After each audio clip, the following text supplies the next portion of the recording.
La forma cartesiana de un vector. Dice que la forma cartesiana de un vector, en lo que ustedes tienen escrito, la forma cartesiana de un vector resulta al realizar la descomposición del mismo en sus componentes cartesianas o rectangulares, es decir, las componentes del mismo en el eje X y en el eje Y. O sea, cuando habla de componentes cartesianas, lo que vamos a hacer es representarlo al vector en el sistema de ejes cartesianos, que es este que tenemos aquí, o sistema de ejes X, Y, dependiendo cómo lo hayan visto en matemática.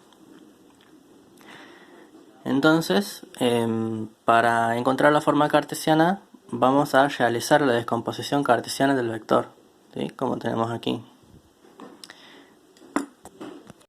Entonces, para el primer paso tenemos que el origen del vector A lo tenemos que hacer coincidir con el origen de un sistema de coordenadas cartesianas, o sea que tiene ejes X y Y. Y al hacerlo, si nosotros representamos el vector en el sistema cartesiano, aquí entre el eje X y el vector A se forma un ángulo. Este ángulo de aquí es el que llamamos ángulo alfa, ¿sí? Que la forma es así, se le escribe, la forma de escribir la letra alfa es así. Entonces hacemos coincidir el eje, el origen del vector con el origen del sistema.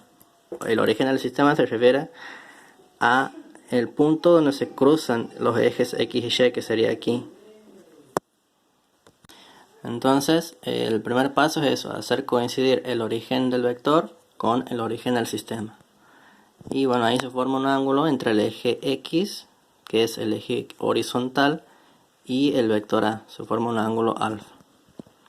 Después el segundo paso, se tienen que realizar las proyecciones perpendiculares del vector A.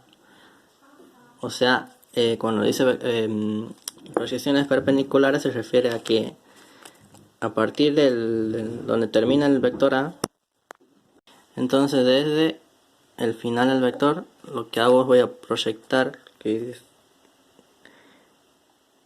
trazo una línea paralela, es paralela a este eje, o es perpendicular al eje X. Perpendicular es porque aquí se forma un ángulo de 90 grados. Entonces trazo esas líneas punteadas y después hacia el eje Y trazo otras líneas punteadas.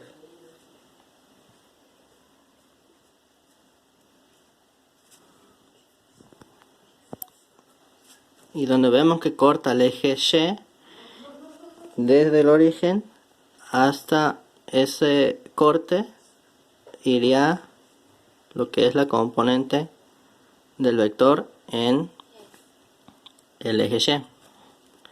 Entonces esto va a ser A sub Y.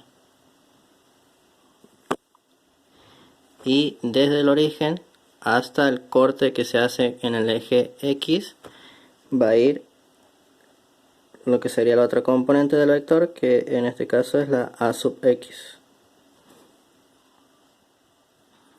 Entonces ahí realizo las proyecciones, como dice en el paso 2, realizo las proyecciones del vector A, que son A sub X y A sub Y.